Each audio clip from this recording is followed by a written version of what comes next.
Boa tarde a todos e a todas. Vamos começar, então, os nossos trabalhos nessa segunda sessão da Jornada de Pesquisa e Extensão da Câmara. Eu sou Giovana Perlin, sou docente do nosso programa de mestrado em Poder Legislativo e vou coordenar essa segunda sessão. Vocês já devem saber, mas a sessão ela tem uma duração de até 2 horas. Nós teremos 7 trabalhos nessa segunda sessão. Cada expositor tem até 10 minutos para apresentar o seu trabalho. E, ao final de todas as exposições, nós teremos 30 minutos para participar de um debate, de uma conversa sobre os trabalhos dos expositores. Quem quiser enviar pergunta, envia para a coordenação via WhatsApp. Nós vamos tentar, então, respeitar o limite de tempo da sessão. E, antes de apresentar os trabalhos, eu tenho alguns avisos para dar.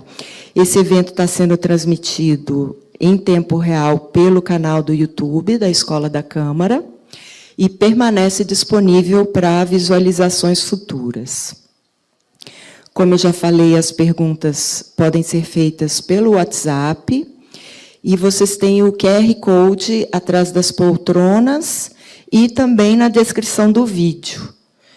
Então, vocês mandam as questões e eu apresento para os expositores. Para registrar a presença, acessar o evento pela plataforma da jornada.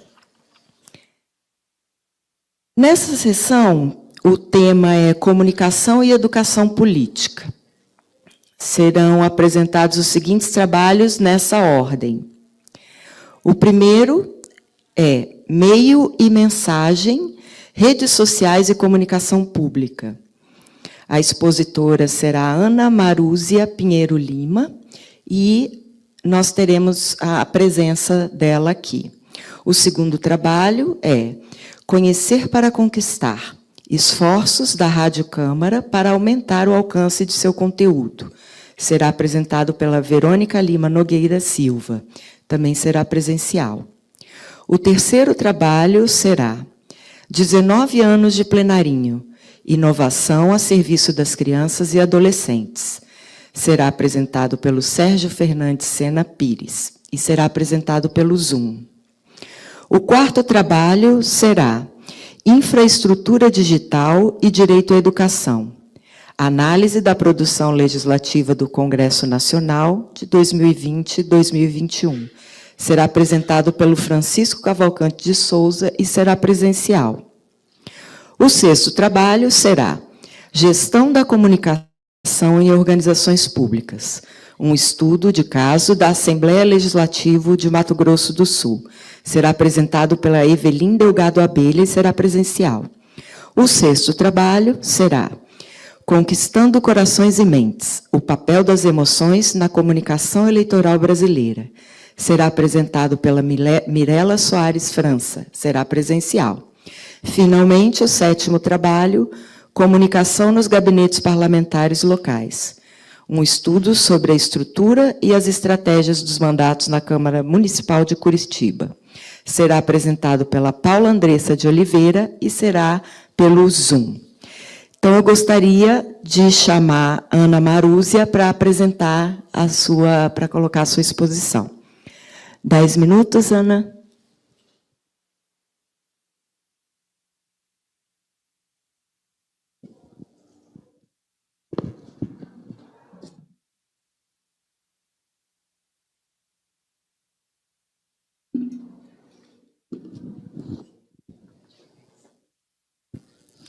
Boa tarde a todos, meu nome é Marúzia e é um prazer muito grande estar aqui na tarde de hoje para a gente conversar um pouquinho sobre meio e mensagem, redes sociais e comunicação pública.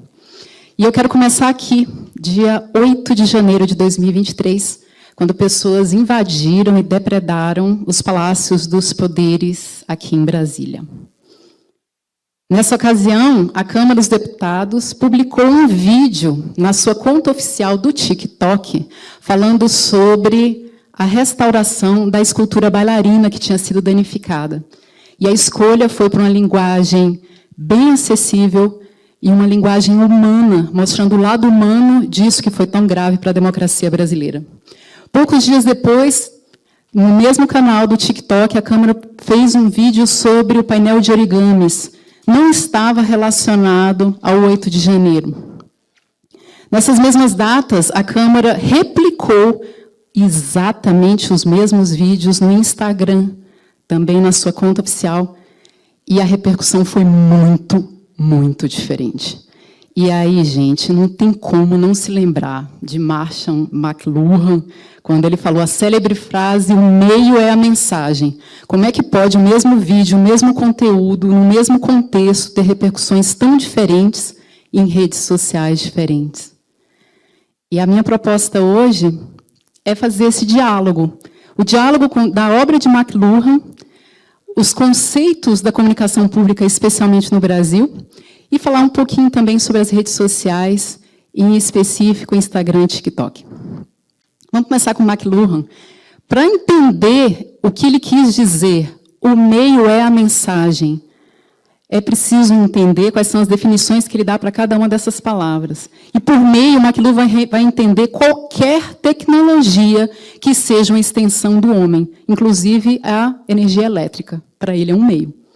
Para McLuhan, a mensagem, ao contrário do que muitas pessoas pensam, não é o conteúdo e nem o uso que é feito, e sim o efeito, e sim a transformação que acontece culturalmente. Ou seja, quando esse novo meio entra, o que ele incrementa?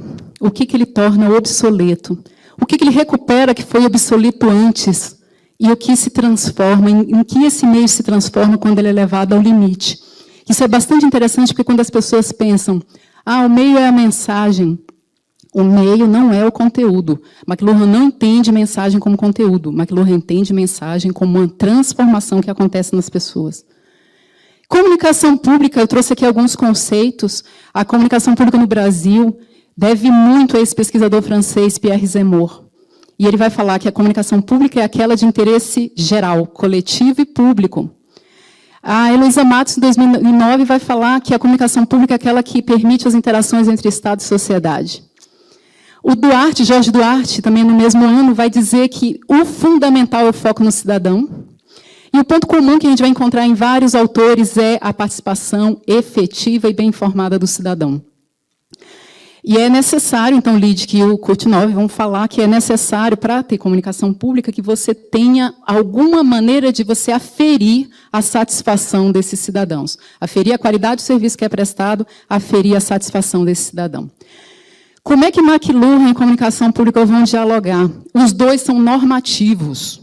O McLuhan tinha uma preocupação muito grande, porque, para ele, o meio é a mensagem, mas o meio também é a massagem.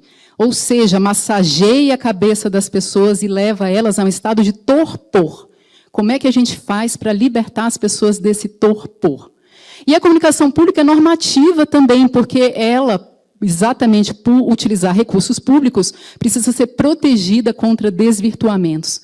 Então, tanto McLuhan quanto os autores da comunicação pública vão apostar na participação dos públicos. McLuhan falava de meios quentes e meios frios, e ele dizia que os meios frios são aqueles que deixam brechas para que as pessoas consigam participar daquilo que está sendo transmitido, consigam complementar, consigam interpretar. E a comunicação pública também vai falar que é muito importante que os cidadãos participem desse processo. Só que como é que você vai exigir uma participação dos cidadãos? Imagina, interação Estado-sociedade. Como que é a assimetria de informação que está acontecendo entre os agentes de Estado, ou seja, grandes detentores de informação, e o cidadão que, na maior parte das vezes, não tem a informação e, pelo contrário, ele é alvo de desinformação. Como é que você vai exigir isso? Como é que você vai aferir satisfação desse cidadão? E quando você abre um espaço de participação e, de repente, esse espaço se transforma em ambiente de violência, e quando eclode a violência, e quando, de repente, esses espaços passam a ser convites para que as pessoas façam o que fizeram no dia 8 de janeiro. A internet vai trazer um componente ainda mais interessante. O McLuhan, ele foi considerado um profeta, né? Um comunicólogo profeta, porque ele falou sobre muitas coisas que as pessoas foram ver somente anos depois. Depois ele caiu um pouquinho no esquecimento, e quando a internet apareceu, gente, olha o McLuhan de volta. É impressionante como ele conseguiu antever. E a internet, se a gente for pensar como extensão do homem, como meio, qual que é a principal mensagem, ou seja, qual é o principal efeito que a internet trouxe? Atenuação das fronteiras entre público e privado. Se a gente for pensar o celular também como meio, o celular vai colocar isso nas últimas consequências. Por quê? Porque ele permitiu a recepção, a produção, a transmissão de conteúdos que antigamente ficava restrita aos grandes conglomerados de comunicação de massa. E, de repente, agora, qualquer cidadão com um celular na mão, ele consegue produzir e atingir um número gigante de pessoas. É uma extensão do homem, sim, porque está à mão 24 horas por dia, internet sem fio. A pessoa acorda e dorme com o celular do lado. A primeira coisa que ela faz quando acorda é olhar para o celular, e a última coisa que ela faz é olhar para o celular. Então, imagina tudo isso, comunicação pública, os meios, os efeitos, participação do cidadão com a potencialização desses dois meios. Instagram e TikTok são dois aplicativos nativos do celular. Você não consegue imaginar os dois funcionando na época que não existia celular. Eles não foram feitos para desktop, ainda que tenham suas versões desktop. Por quê? Porque o cidadão comum vai transmitir o seu conteúdo feito pelo mesmo dispositivo. Ele produz por esse dispositivo e ele dispara por esse dispositivo e acessa o conteúdo das outras pessoas e interage por esse dispositivo. O Instagram começou como aplicativo de fotos que eram tiradas pelo celular, e ele tem um caráter muito mais aspiracional, ou seja, as pessoas se inspiram naquilo, elas sentem vontade de reproduzir a vida daquelas pessoas, daquelas celebridades, daqueles influencers que elas seguem. Ou mesmo seus amigos, os amigos vão fazer de tudo para poder criar inspiração, para poder ser uma espécie de uma celebridade em seu grupo de amigos. E o TikTok não, o TikTok é totalmente cotidiano. O TikTok, as imagens são mais amadoras, são imagens que você faz, por exemplo, ali o rapaz desentupindo um vaso sanitário. Então, ele é uma rede que tem um espírito muito diferente do espírito que é o espírito do Instagram. E isso aconteceu na Câmara também. Porque na Câmara é o mesmo conteúdo, conforme eu estava comentando com vocês, o mesmo objetivo, trabalhar com o patrimônio da casa, o patrimônio dos brasileiros de uma maneira leve. No mesmo contexto, o país, a data, os acontecimentos, o mesmo canal que a internet no celular, só que as redes são muito diferentes. E, por isso, os públicos são muito diferentes. E, por isso, as expectativas que esses públicos têm em cada uma dessas redes é diferente. Porque, no Instagram, o cidadão está acostumado a ver, por exemplo, divulgação de projetos que estão sendo aprovados, que se transformaram em lei. E o TikTok é uma coisa muito mais jovial, uma linguagem muito mais bem-humorada, mais divertida, voltada para o público adolescente. Então, as expectativas que cada um desses públicos tem nas contas oficiais da Câmara é diferente. E os comentários que as pessoas fazem vão dar incremento ao conteúdo. Esses comentários vão fazer parte desse conteúdo que está sendo transmitido. Esses comentários agora também fazem parte do que foi postado pela própria Câmara dos Deputados. Por quê, pessoal? Porque o meio, ainda que tivesse sido celular na internet, os públicos são diferentes, as redes são diferentes, por isso a mensagem é diferente. Olha a comparação do vídeo da bailarina. A diferença no número de interações no TikTok foi 28 vezes mais que no Instagram, 11 vezes mais visualizações do que no Instagram. E a gente aqui, ó, análise de sentimento dos comentários, em relação à Câmara dos Deputados, tá? Se é favorável à Câmara, se é desfavorável à Câmara, ou se não está falando sobre a Câmara, está falando sobre o governo, falando sobre Lula, sobre o Supremo, enfim. No TikTok, mais de 70% de comentários positivos, favoráveis à Câmara. No Instagram, esse número cai para 38% e 45% é desfavorável à Câmara. Olha o vídeo do origami. 48 vezes mais interações no TikTok, 15 vezes mais visualizações no TikTok. Repetindo, o número de comentários com sentimento positivo em relação a casas, mais de 70%, esse número cai para 30% no Instagram, e a grande maioria foi comentário neutro, conforme estava dizendo, a respeito do governo, do Supremo ou de outros assuntos que não eram a instituição Câmara dos Deputados. Só que vamos comparar, então, as contas? O Instagram foi feito 3 anos antes. O Instagram, nesta mesma data, tinha 15 vezes mais seguidores do que o TikTok. Olha a diferença de repercussão, olha a diferença de viralização, olha a diferença brutal entre essas duas redes, ainda que o conteúdo fosse o mesmo e que o objetivo da Câmara, ou seja, a sua intenção, o seu uso, fosse o mesmo. Quais são as questões que eu quero trazer? Se você pega um vídeo do TikTok que é bem humorado e joga numa rede como o Instagram, que as pessoas querem saber de processo legislativo, será que isso não parece uma provocação? Será que isso não desperta mais aversão ainda daquelas pessoas que estão ali? Um órgão plural como a Câmara, 30 e tantos partidos, 513 mandatários, perspectivas, ideologias diferentes, pode satisfazer a todos? Se a gente for pensar que satisfação não necessariamente precisa evitar o conflito ele é inevitável, aliás, ele é recomendável, ele é importante para a democracia. Só que qual é a qualidade do conflito que a gente tem numa rede social como o Instagram e até que ponto que isso poderia provocar coisas como que nós vimos no dia 8 de janeiro? Qualquer vídeo terá a mesma repercussão nas duas redes? Se eu colocar um vídeo no TikTok e replicar no Instagram, vou ter o mesmo comportamento? McLuhan fala que não, porque os meios são dinâmicos. A replicação do TikTok no Instagram é hibridização dos meios? Lembra que eu estava falando que McLuhan queria libertar a gente do torpor? Às vezes as pessoas estão com aquela expectativa esperando ter sempre mais do mesmo. Se você joga uma coisa que balança a pessoa, quem sabe essa hibridização entre as duas plataformas não faz com que ela saia desse torpor. E as redes sociais, que trazem um senso de comunidade tão grande, porque elas permitem segmentação, tão bom que a gente encontre nossa tribo, tão bom que a gente consiga encontrar grupos com os quais a gente tem afinidade e a gente assim se fortalece. Só que essa mesma rede, com esse mesmo senso de comunidade, criou uma coisa horrorosa chamada bolha. E em bolha a pessoa simplesmente não dialoga. Qual que é o desafio da Câmara, qual que é o desafio de qualquer órgão público que esteja disposto a fazer comunicação pública? Como é que você vai dialogar com as bolhas e como é que você vai promover o trânsito entre elas?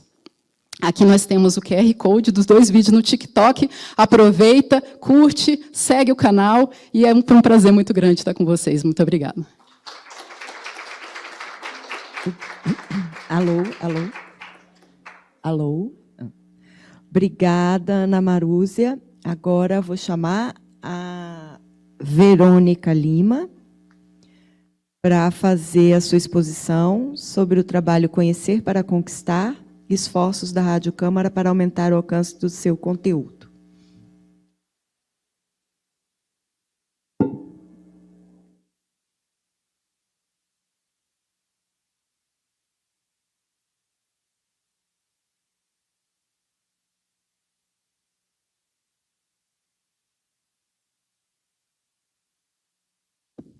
Estão me ouvindo?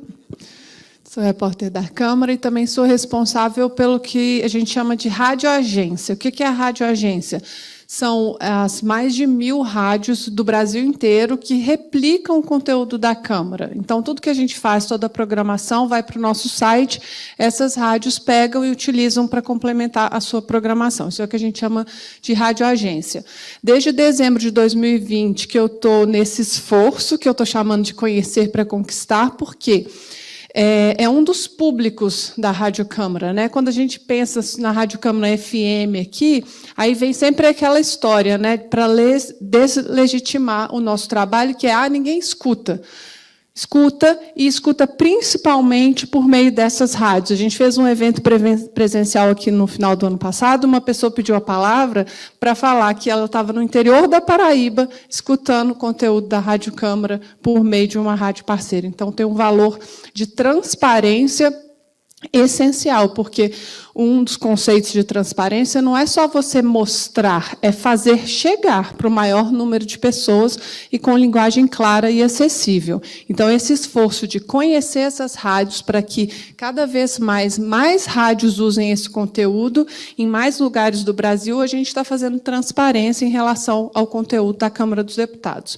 Então, hoje, a gente tem esse número de emissoras. Tá? Quando eu fiz a pesquisa, era menos. O que foi o primeiro passo? Atualizar esse cadastro. A gente tinha, lá em 2020, 2.700 registros. A gente foi ligando com o apoio da equipe da Ana Marúzia, com o apoio não, a equipe da Ana Marúzia ligou para todas essas rádios e nós conseguimos confirmar 998 rádios que estavam com a gente ainda, né? Isso é uma questão das rádios online, porque com um crescimento muito grande de rádio online, ao mesmo tempo elas são muito frágeis, elas abrem e fecham toda hora, então o nosso cadastro é muito volátil. Mas a primeira etapa foi fazer essa atualização do cadastro. Depois, a gente criou um canal no WhatsApp para comunicar com esses radialistas. E aí foi uma iniciativa também que deu uma visualização, teve um efeito, né, uma efetividade muito grande. Hoje a gente está com 530 rádios, então mais ou menos 1/3 da nossa base recebe diretamente, diariamente no celular a nossa comunicação. E o que foi o impacto? O que esse canal teve de impacto, né? Em uma pesquisa breve no Google Analytics, a gente percebeu que, pensa, a gente não tinha nem 400 rádios ali. 400 pessoas foram responsáveis por 0,5% do tráfego no nosso site. Nós estamos falando do site da Rádio Câmara, que qualquer cidadão pode entrar. Então, são 400 rádios que deram um impacto. Elas ficam mais tempo, elas têm uma taxa de rejeição menor, que é aquela pessoa que só entra e sai, não faz nada no nosso site, e tem episódios de navegação prolongada. Então, o que isso aqui diz para a gente? Isso diz que essa rede ela tem um impacto real de transparência, de fazer esse conteúdo da Rádio Câmara chegar em mais lugares. Eu fiz uma pesquisa breve com a Alissa, também um questionário no próprio WhatsApp, e esse foi um número muito interessante. Quer dizer, 60% das pessoas que responderam falaram: olha, eu comecei, sim, a usar um conteúdo da Rádio Câmara depois que eu comecei a receber essa divulgação. E o terceiro passo, que foi a pesquisa acadêmica aqui, no mestrado do CEFOR, que eu fiz com 219 rádios. Na verdade, a gente mandou para todas, e 219 responderam um questionário, e eu fiz depois 12 entrevistas. Aqui eu vou trazer só um perfil rápido do que a gente descobriu em relação a essas rádios, porque é a partir dessas informações que a gente pode trabalhar para gerar aquela transparência, né? O primeiro elemento é relacionado à realidade que a gente está vivendo.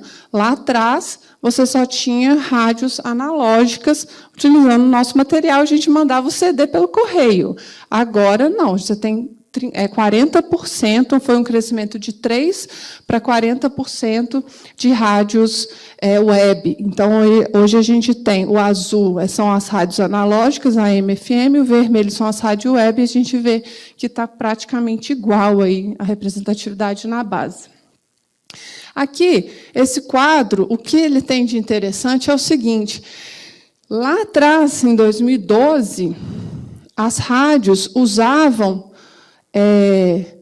3% do que a gente usava, do que a gente oferecia, do nosso potencial, de tudo que a gente produzia.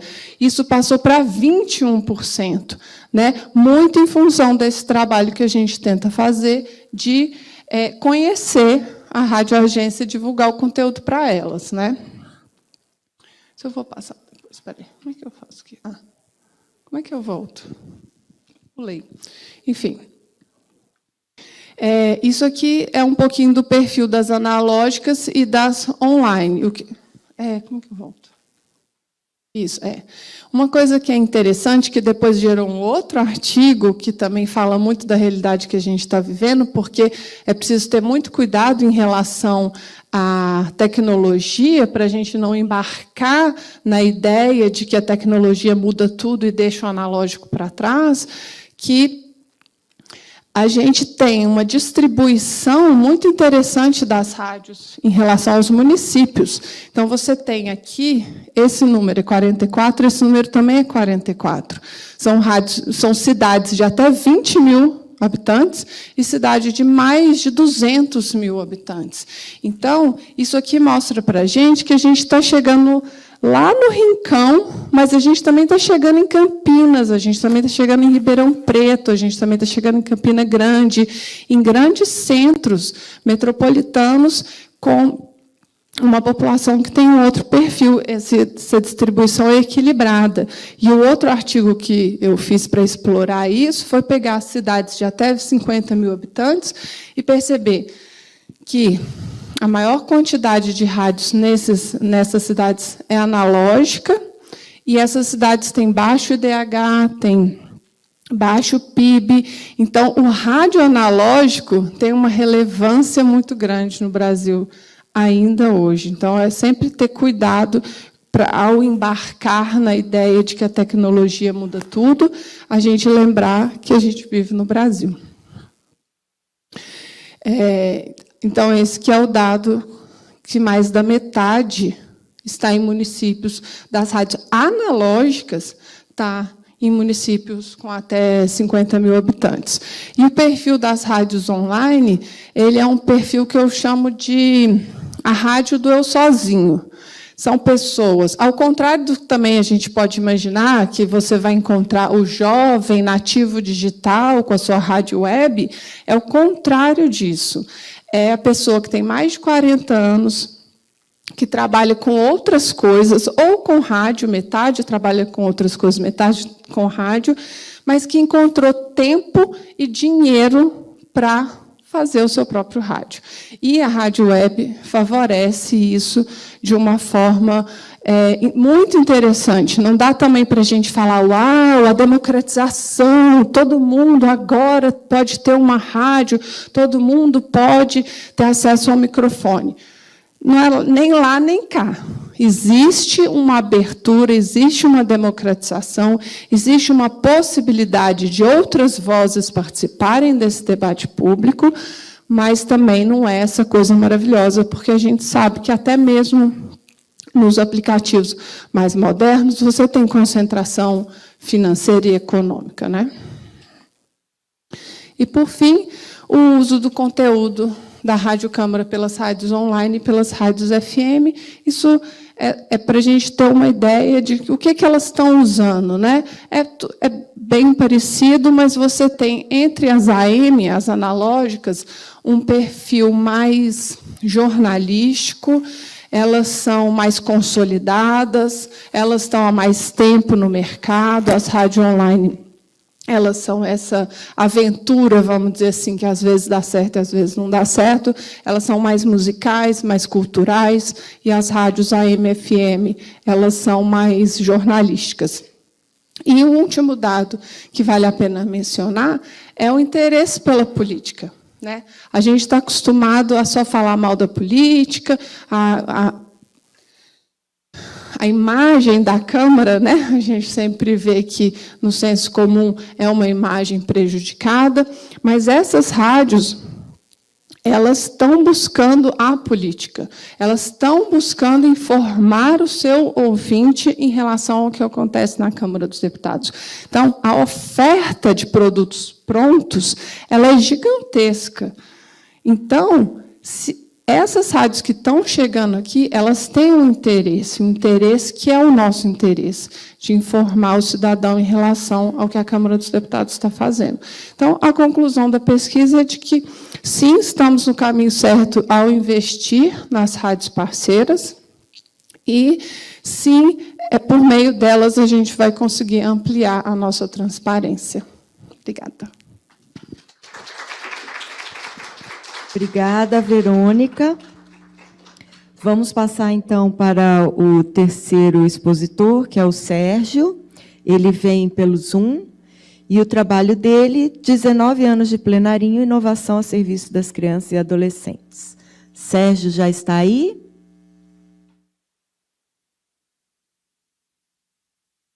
Sim, vocês me ouvem bem? Sim, estamos ouvindo. Então, 10 minutinhos, Sérgio. Isso, 10 minutos.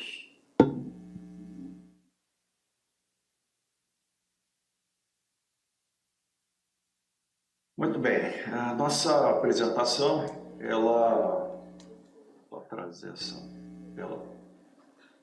ela se dá no contexto de uma pesquisa que nós fizemos, é a primeira fase de uma pesquisa, que tem por objetivo. Primeiro, eu queria fazer um agradecimento, principalmente a Corina, né, que coordena essa parte de educação para a democracia, e todo o pessoal que trabalha ali na coordenação, que durante o desenvolvimento dos trabalhos nos ajudou muito, e especialmente a Ana Cláudia Lustosa, que foi coautora desse trabalho, dessa primeira fase dessa pesquisa, e se intitula justamente 19 anos de plenária e inovação a serviço das crianças e adolescentes.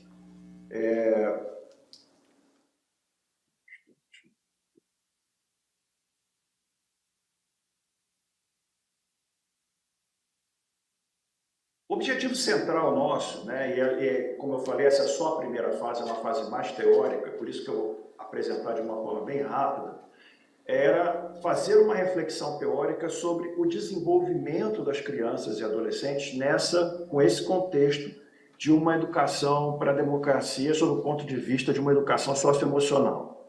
Os aspectos centrais do nosso interesse era, primeiro, saber se aquele trabalho, né, como ele estava acontecendo no sentido de desconstruir crenças e valores preconceituosos. E uma segunda parte do objetivo, de como a internalização de crenças e valores estava acontecendo nesse contexto. Tá? Então, essa era a nossa ideia principal.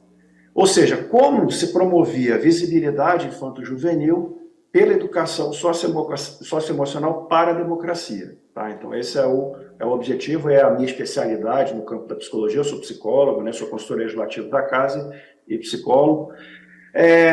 Bom, eu não vou gastar muito tempo aqui, só para quem não sabe, talvez um ouvinte externo, o Plenarinho é uma das iniciativas pioneiras no Brasil para levar uma educação para a democracia nesse público infanto-juvenil. Então, ele tem aí praticamente 2 décadas, né? Espero que o ano que vem, quando se comemora as 2 décadas do Plenarinho, a gente tenha bastante atividade para mostrar o que se produziu ao longo desses 20 anos, porque eu já posso dizer a vocês, mergulhado nos dados, na pesquisa que nós fizemos, que é muita coisa. E eu acredito que se pode focar essa trajetória de muitas maneiras possíveis, principalmente sobre a promoção do protagonismo cidadão nesse público infanto-juvenil. Quais são os elementos teóricos mais importantes, então? E eu não vou, obviamente, em 10 minutos explicar nada disso, tá? Porque é de uma complexidade razoável, não dá, eu só vou mencionar quais são esses elementos. Primeiro, a relevância da educação para a democracia, ela não é um assunto menos importante. Eu já vi umas conversas aqui na casa de que essa não seria a missão da casa, realmente não é a missão principal, mas é um serviço, sim, muito importante, muito relevante, que prepara gerações para a política e para a democracia em si. Qual é o efeito na internalização de crenças e valores democráticos? Tá? O que muda na vida das pessoas e o que muda na cultura coletiva a respeito disso? Então, esse é um outro aspecto muito importante desse tipo de pesquisa. Qual é o efeito, tanto individual como coletivo, quando você promove um protagonismo cidadão infanto-juvenil? Tá? O que muda na sociedade, e não só na sociedade, o que muda no indivíduo também. Tá? A visão psicológica, ela sempre vai estar fazendo esse jogo entre o coletivo, entre o social e o individual. Tá? Por isso que a visão psicológica é sempre muito boa dentro de qualquer trabalho, porque ela faz esse jogo entre o coletivo e o individual.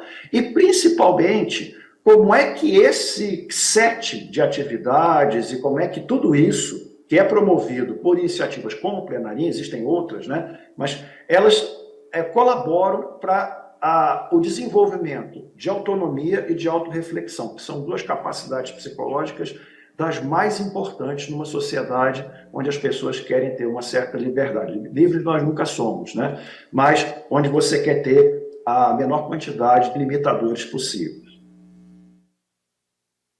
Um elemento importante, que eu acho que serve pelo menos para as 2 pesquisas que eu já assisti agora anteriormente, esse conceito de ecossistema cultural. E cuidado com as palavras, porque às vezes cultura, a gente pode pensar que é só cultura do senso comum. Tudo isso, todos esses conceitos, eles são bastante elaborados. E eu, obviamente, não tenho como explicar tudo isso aqui agora, mas nós trabalhamos na psicologia cultural com o conceito de ecossistema, ou seja, você nunca isola nada para analisar. Você analisa dentro das interações, dos contextos, E não o contexto não é só uma influência, ele é uma força, ele é um motor. Por isso que quando você isola um sujeito, você não melhora a sua análise, você piora a sua análise, tá? Então, o sujeito se reconfigura conforme você muda ele. Então, esse conceito de ecossistema cultural que nós trabalhamos é muito importante. E eu vou dar um exemplo aqui, para vocês entenderem como a pesquisa se transcorreu e de um aspecto só. Então, o Plenarinho ele oferece práticas como simulações legislativas, interações entre os estudantes, então ele cria todo um setting até de simulação do processo legislativo em si.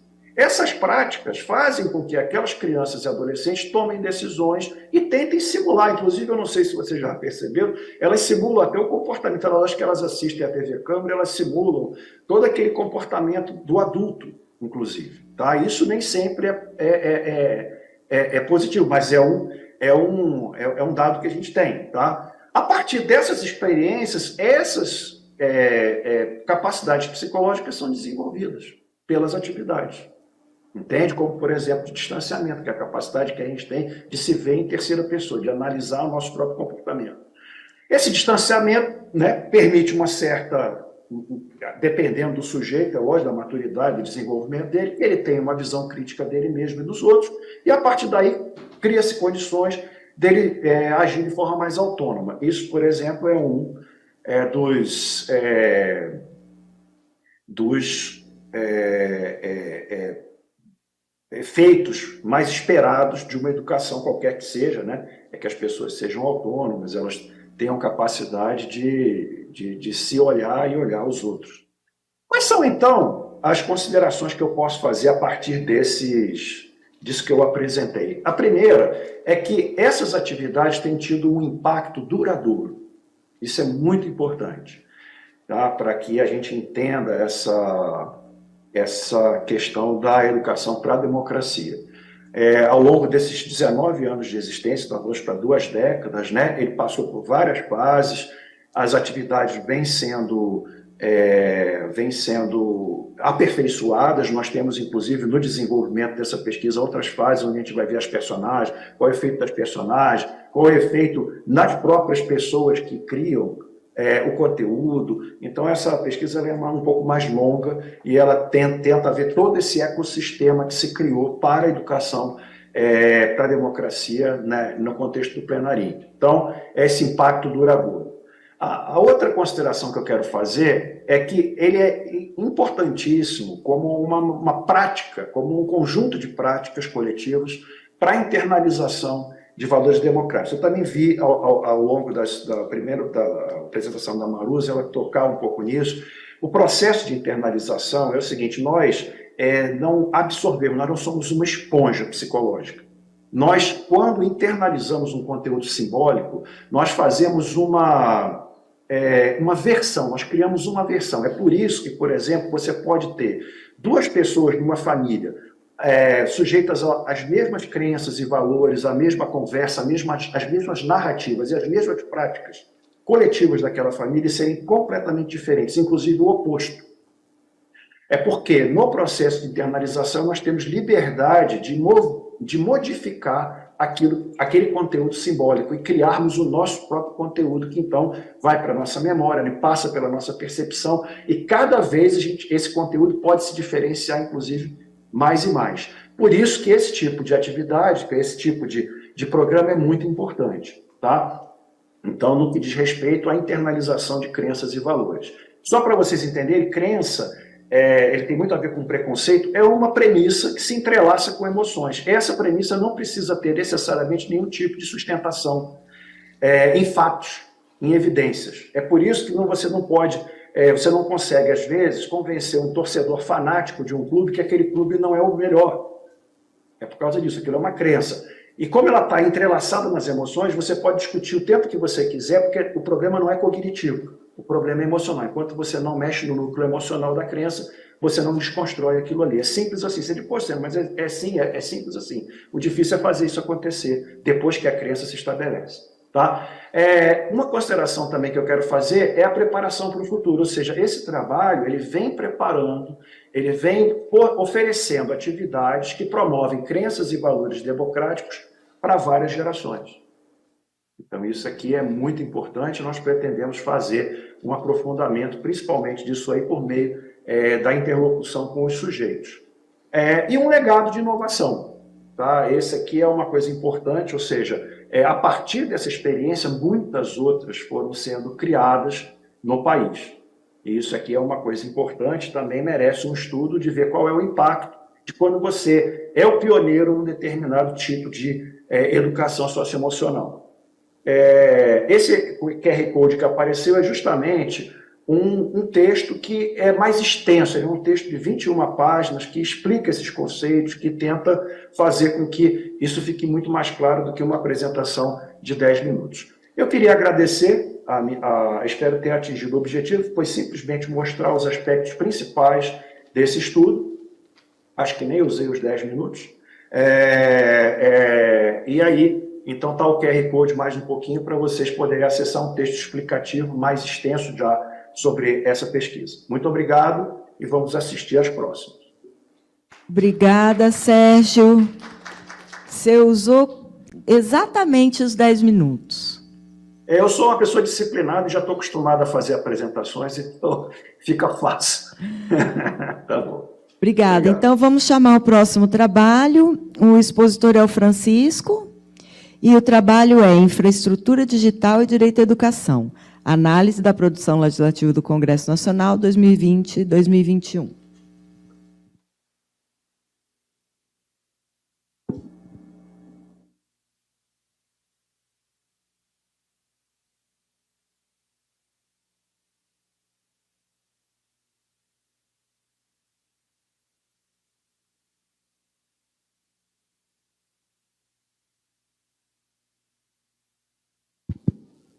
Oi, pessoal, boa tarde.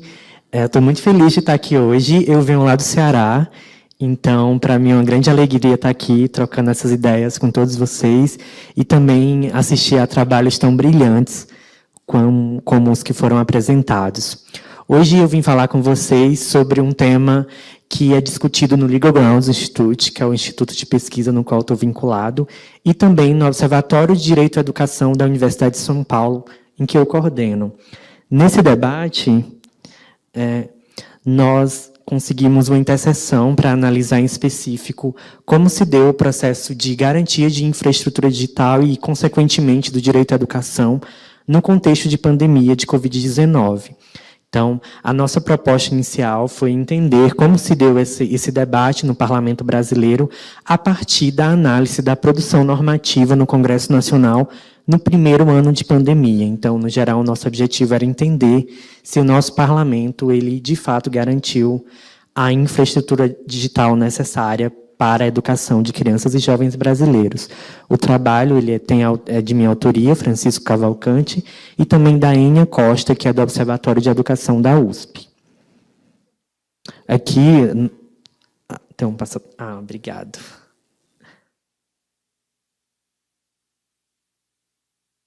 E aqui, só para introduzir, no âmbito da pandemia, nós observamos que o debate sobre conectividade, tecnologias de informação e comunicação, eles se massificaram de forma significativa, principalmente porque boa parte da população brasileira estava desconectada, sem acesso a nenhum recurso e a nenhuma infraestrutura adequada para a conectividade. Então, é nesse contexto de discussão que surge o objetivo do trabalho, né? Como eu falei, que busca justamente analisar como se deu a atuação tanto do Senado como da Câmara dos Deputados na garantia do direito à conectividade.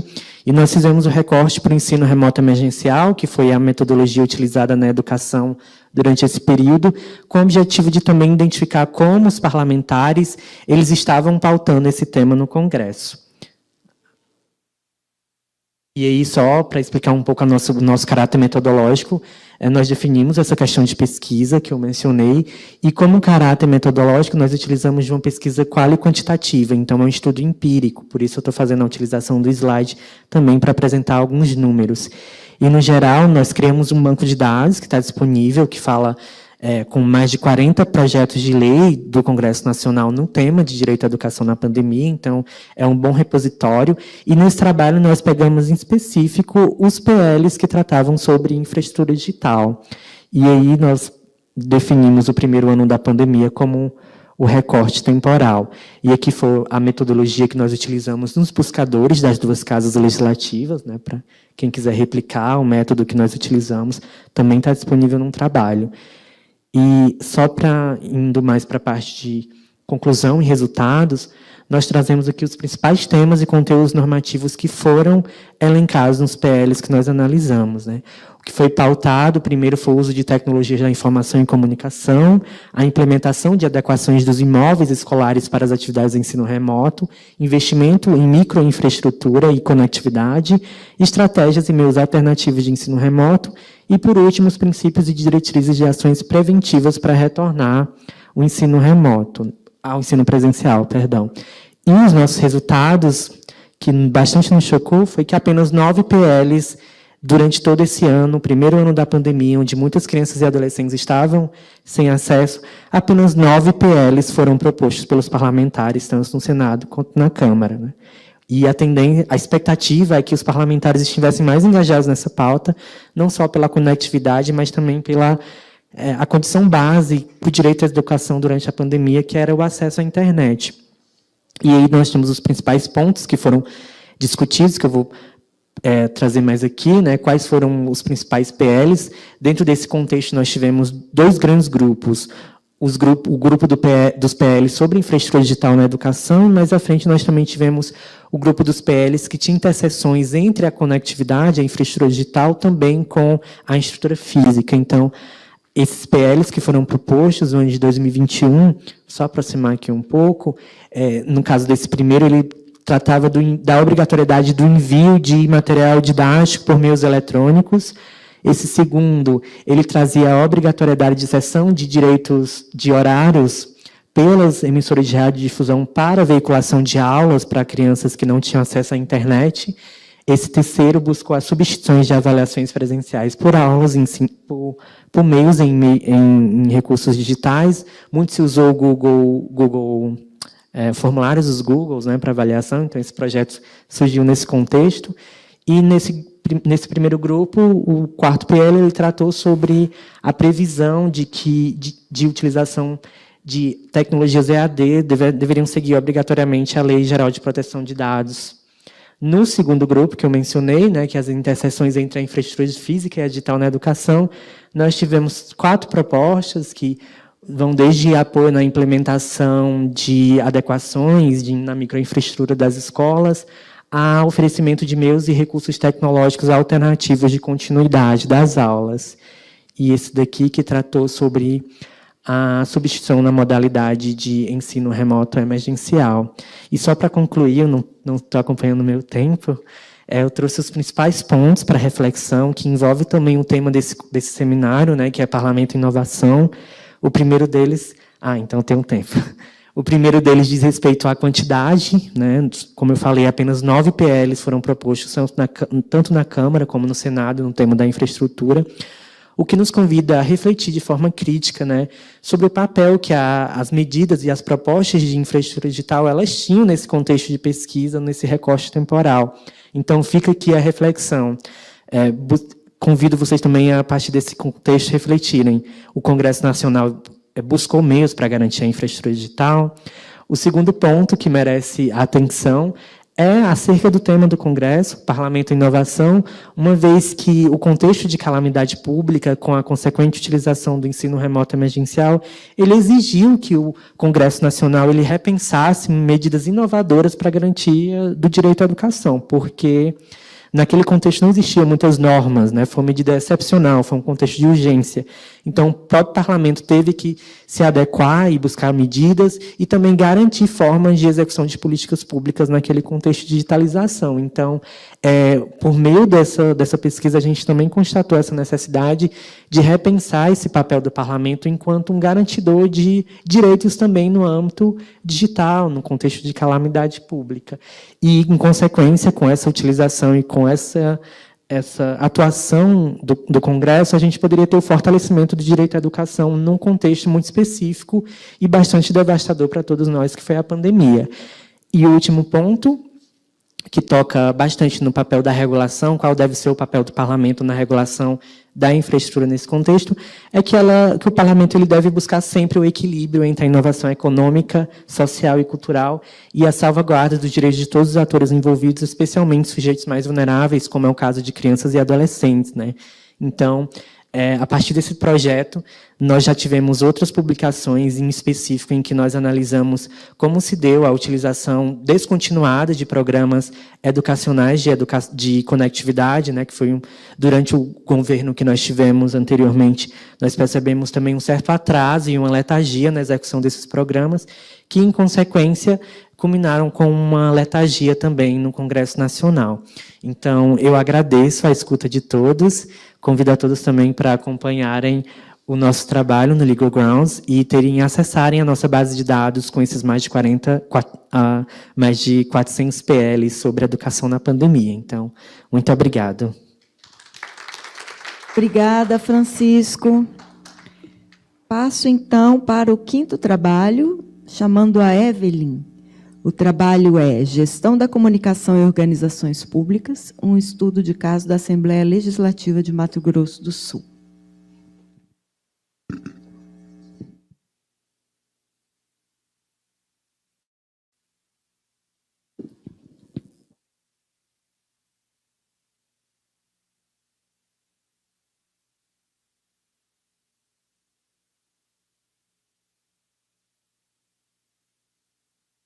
Bom, boa tarde a todos. Meu nome é Evelyn Abelha. Eu sou servidora efetiva da Assembleia Legislativa de Mato Grosso do Sul e ocupo o cargo de jornalista. Junto com o professor Felipe Quevedo, que foi meu orientador neste trabalho, eu fiz um estudo sobre a gestão da comunicação e organizações públicas no contexto da Assembleia Legislativa de Mato Grosso do Sul. Então, esse trabalho que eu apresento aqui hoje é fruto da minha dissertação de mestrado, né, em Administração Pública, oferecido pela Universidade Federal lá de Mato Grosso do Sul. E, então, aqui eu tenho um trecho, né, desse estudo sobre o processo de gestão da comunicação na Assembleia Legislativa. E, mais especificamente, no que se refere ao uso de ferramentas de gestão de comunicação. Então, esse resumo ele mostra quais são as ferramentas básicas de gestão da comunicação e se e como a Secretaria de Comunicação Institucional da Assembleia ela usa essas ferramentas básicas de gestão de comunicação. E o que a literatura vem dizer sobre comunicação e gestão? A comunicação ela é importante para todas as organizações, sejam elas públicas ou privadas, e que a comunicação ela desempenha uma função de gestão nas organizações. Porém, apesar do impacto e da importância da gestão da comunicação, os estudos vêm apontando que as organizações ainda não aproveitam todo o potencial da comunicação e também das ferramentas de gestão dessa comunicação. E o que seriam essas ferramentas, né? Na literatura pesquisada, ela foi definida como métodos, técnicas, conceitos ou procedimentos, aquilo que fornece suporte para a tomada de decisão gerencial. Então, são elementos que vão proporcionar abordagens uniformes, a solução de problemas e o uso de rotinas padronizadas, uma formalização, uma profissionalização um pouco maior do que só processos feitos na urgência, na oralidade. Então, formalizar, criar estratégias definidas e que sejam difundidas amplamente dentro dessas equipes de comunicação. E, assim, a literatura também vem apontar que, independentemente da natureza dessas organizações, existe, sim, um conjunto de instrumentos, estratégias e ações, que seriam essas ferramentas. Mas aí surgiu a questão no trabalho, né? Quais seriam as ferramentas básicas de gestão de comunicação? Porque dentro da administração pública e geral, existem várias ferramentas, né? Procedimentos e técnicas que a gente pode se utilizar. E o que seria, talvez, ali um mínimo, um básico, uma base? E aí, por isso, foi feito um levantamento bibliográfico, né, com reunião de artigos, de obras, que falavam sobre ferramentas de gestão de comunicação. Eles foram reunidos, analisados, e o que tinha interseção entre eles, né, o que havia em comum, o que eles citavam de ferramentas em comum, foi reunido, e aí surgiu aqui uma lista de 11 ferramentas de comunicação, que seriam, por essa literatura que foi buscada, as básicas, né? Então, o que esses artigos e obras apresentaram como básico? Política de comunicação, planejamento, missão, visão e valores da comunicação, diagnóstico, objetivos e metas, definição de públicos, estratégias, plano de comunicação ou de ação, medição e avaliação, revisões e prazos e planejamento de comunicação de crises.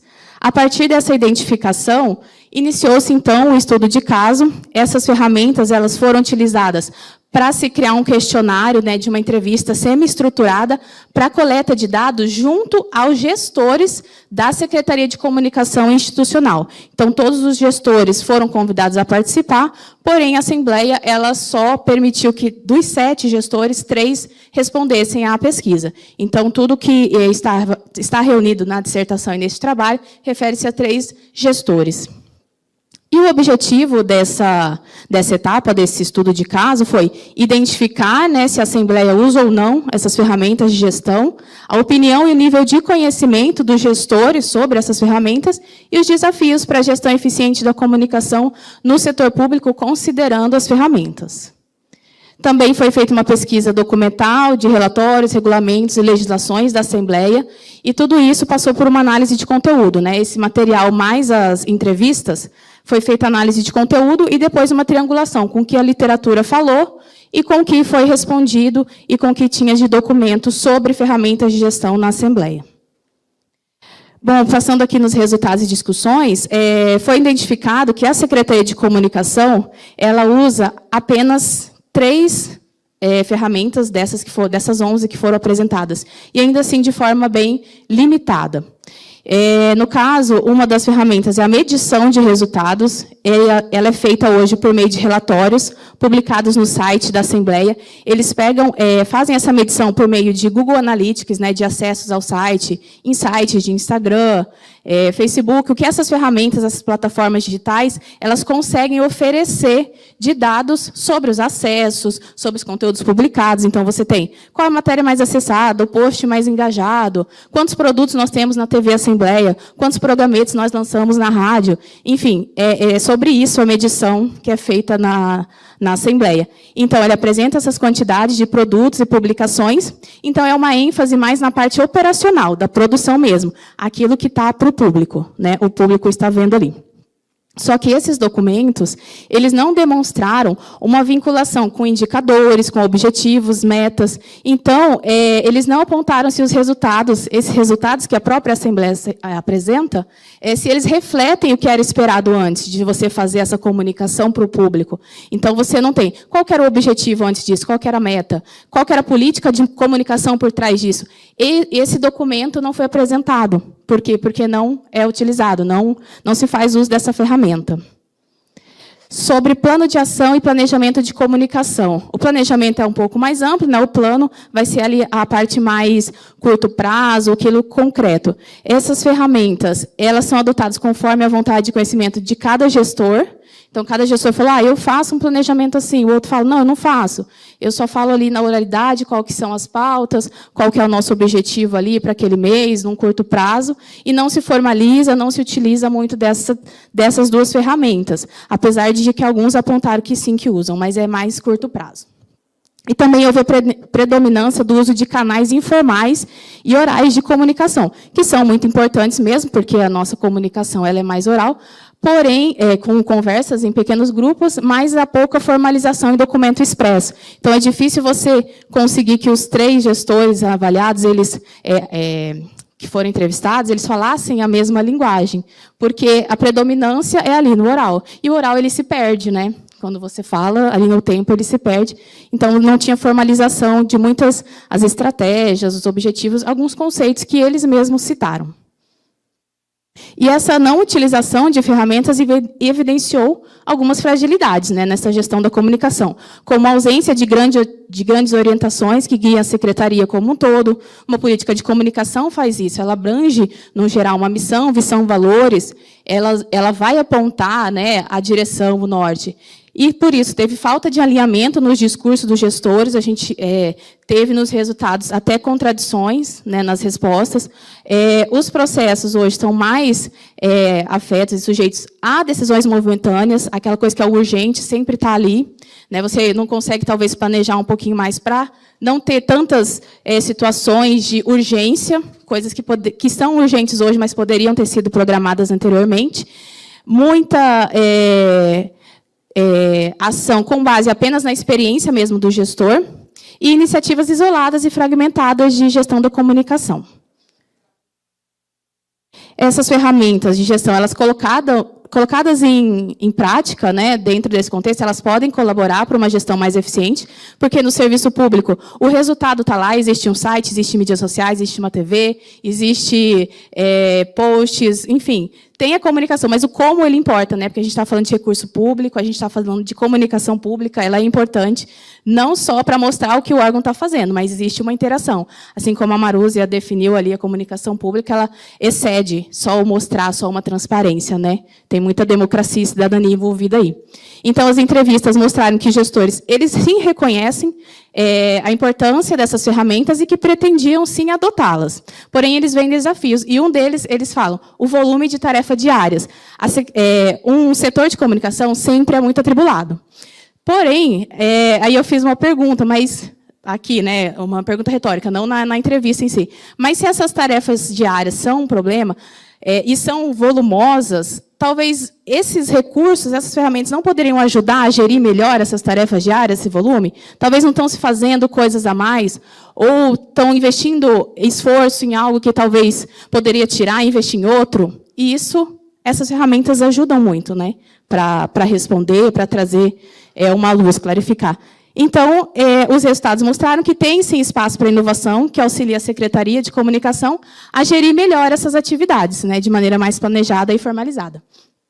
Aqui é só um adendo, né, com relação à comunicação e organizações públicas. Então, as organizações públicas, elas necessitam, sim, né, de conhecimento para planejar, executar e avaliar as comunicações. E a gestão profissional dessas informações governamentais, elas proporcionam estabilidade, clareza, foco e eficiência, além de inibir riscos de crises, porque quando um gestor está falando uma coisa ou está falando outra, dentro de uma área de comunicação, é bem delicado. E as considerações finais. Ainda que a literatura venha mostrar que é importante, né, essas ferramentas, elas são importantes, ainda há baixa adesão desses instrumentos na área de comunicação. No caso, isso foi constatado na Secretaria de Comunicação da Assembleia, e são, sim, necessárias ações que vão auxiliar na mudança dessa realidade. Então, aqui eu coloquei apenas uma frase para ilustrar, porque está dentro desse contexto.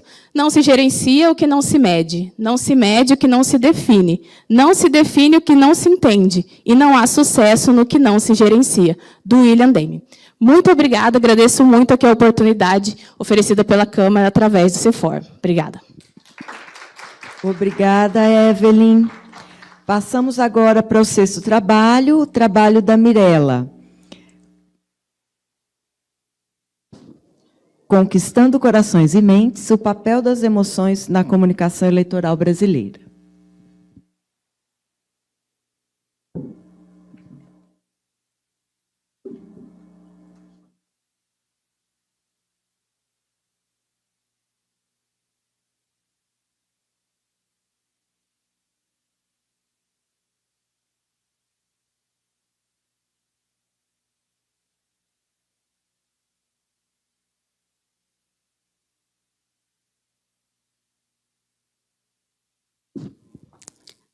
Boa tarde. Essa apresentação, por enquanto, ela é só uma proposta, né? Ainda não tem pesquisa, não tem dados coletados, a gente ainda estou trabalhando só com hipóteses e algumas teorias, mas eu vim aqui para apresentar para vocês, no intuito mais de saber de outros pesquisadores que tenham interesse ou estejam pesquisando, ou saibam um pouco mais dessa área, para a gente trocar informação, insights, tem meus contatos no final, dicas de livros, eu estou aceitando tudo, tá? Então, vamos lá. O que vem a ser a era das emoções na política? Então, aqui eu trouxe 3 itens, né, que eu comecei a trabalhar quando eu comecei a fazer essa pesquisa, que são as redes sociais, né, que elas influenciam muito na questão do uso das emoções na comunicação política, pelo simples fato de você conseguir fazer o que já foi falado aqui em vários trabalhos, a questão da segmentação, das bolhas, de falar com aquele público e ficar realimentando aquele público o tempo inteiro, ter os resultados, né, ali em tempo real e você conseguir ir trabalhando, né, em cima daquele público que ele gosta. A questão da própria comunicação política passou também um pouco pelo uso das emoções, né? Quando a gente fala, eu estou trabalhando aqui um pouco mais com relação às eleições, mas as emoções na comunicação política, ela passa um pouco mais do que as eleições. A comunicação de mandato tem um pouco de uso das emoções, seja para trabalhar uma política pública, seja para ter um pouco de adesão de várias camadas, falar com os públicos, utilizando um pouco das emoções, e o branding, mas o branding aqui é mais do candidato, né? Porque a gente sabe que a personalidade do candidato, o que ele fala, como ele se comunica, ele é muito mais utilizado nas eleições do que a própria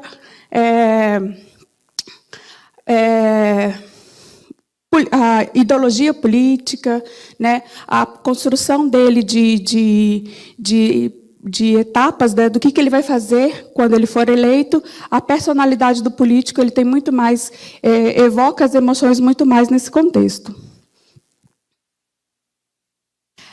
Quais são as emoções que eu estou trabalhando nessa etapa da pesquisa? E por que essas emoções importam?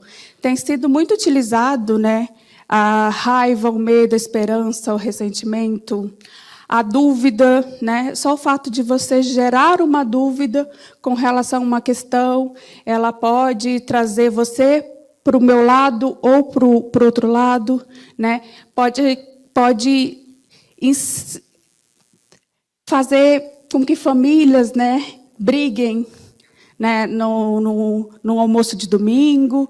Então, são todas essas que eu coloquei algumas aqui, mas ainda vai precisar ter um pouco mais de leitura aí para colocar outras possíveis dentro desse estudo. E aí, as emoções elas podem ser usadas tanto para o bem, mas também podem ser usadas para o mal, né? Então, aqui eu coloquei a questão da polarização, mas a gente pode falar um pouco sobre os debates prejudicados, uma democracia mais fragilizada por questão dessas estratégias de comunicação, prejudicar o debate democrático, levar a casos de intolerância, descredibilização da política e descredibilização das eleições. Tem hora que eu passo aqui, tem hora que eu passo aqui. E por que eu quero estudar as eleições na política, né? Decifrar a dinâmica das eleições para tentar encontrar como fazer para a gente fortalecer o processo democrático daqui para frente, né? E, de novo, a questão que as emoções perpassam o período eleitoral, né?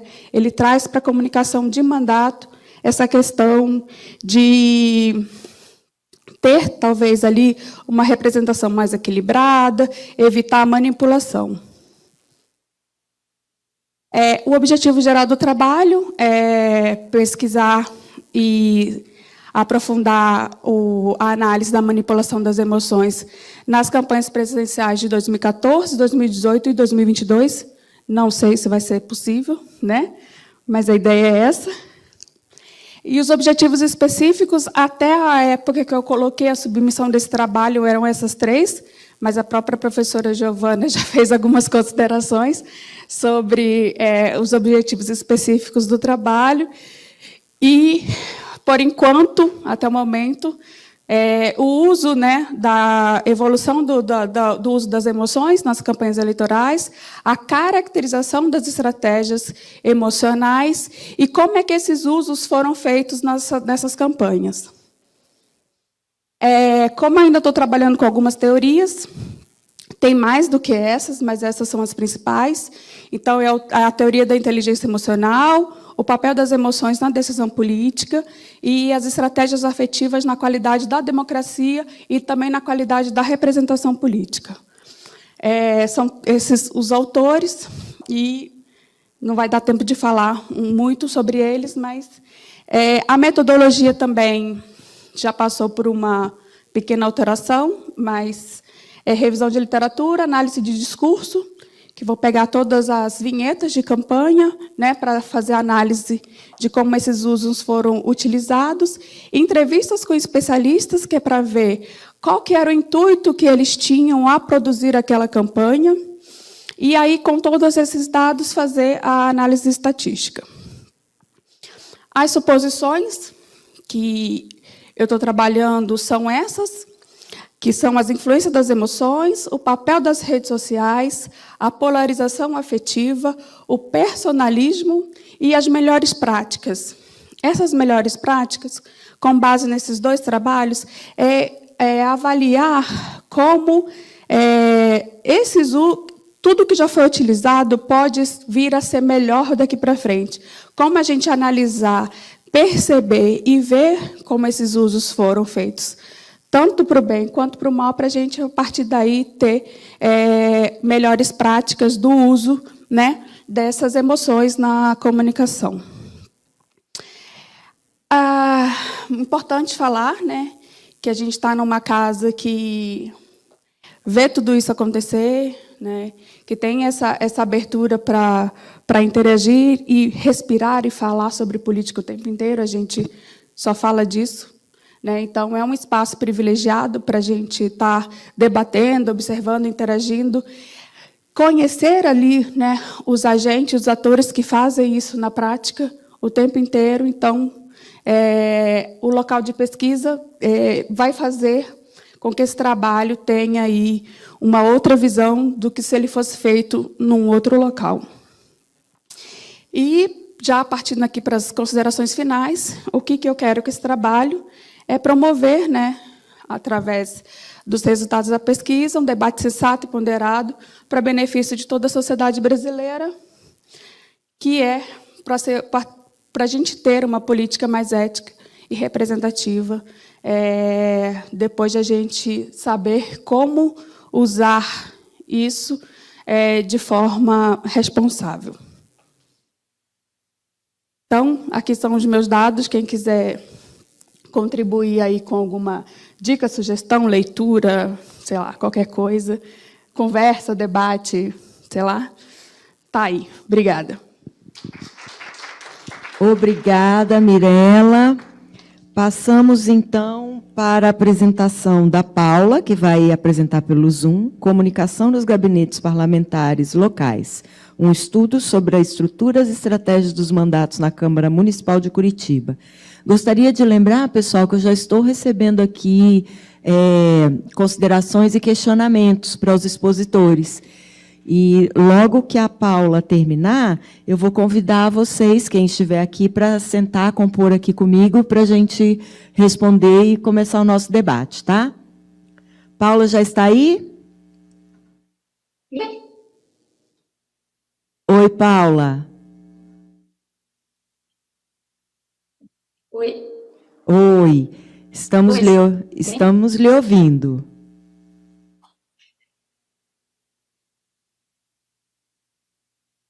Paula, você pode falar alguma coisa para a gente fazer um teste? Alô?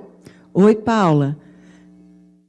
Você está com o microfone ligado? Está tudo ok?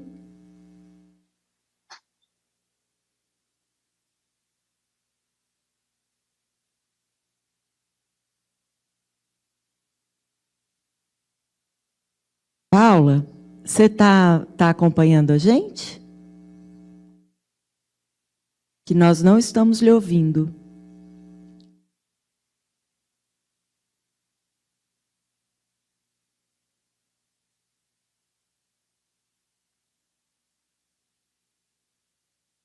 Alô, Paula? Você quer entrar em contato com a gente na pós-graduação para auxiliar para a apresentação?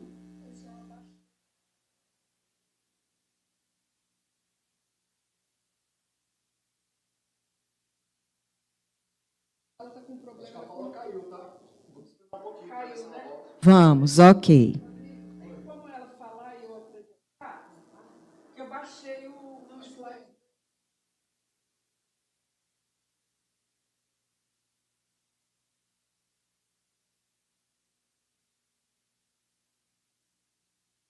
Ela conseguir falar. Paula, se você estiver ouvindo, a sua apresentação está aberta aqui. E a professora Terezinha pode passar e você ir fazer a sua exposição. Eu acho que ela não está nos acompanhando.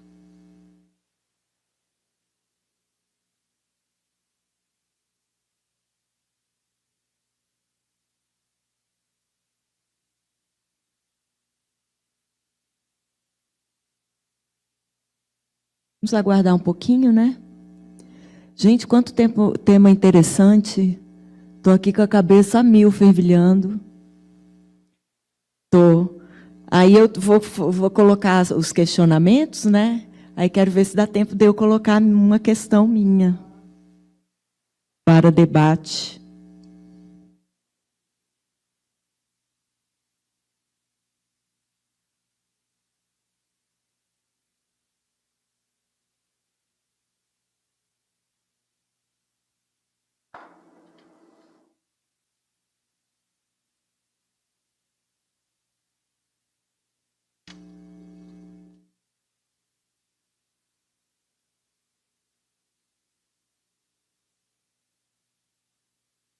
Lembrando, quem quiser enviar alguma questão, tem os QR Codes aí. E no YouTube também.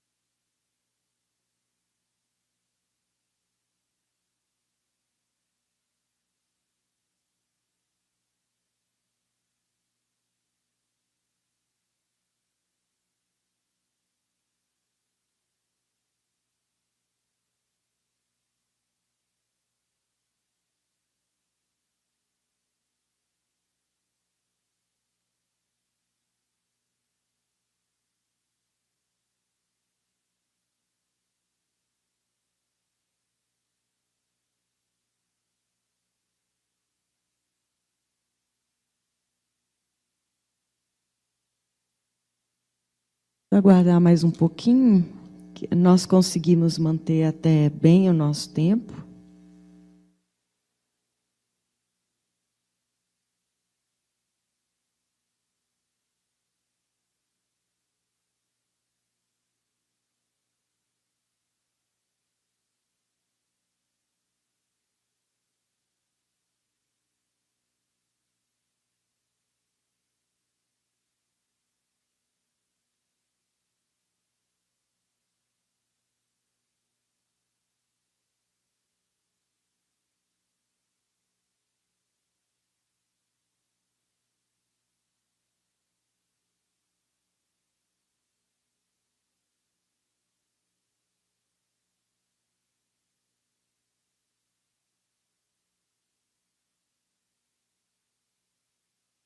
Opa! Paula, bem-vinda! Ô, Paula, a nossa sugestão é que a Terezinha vai passar os slides e você consegue fazer as colocações pelo celular aí. Pode ser?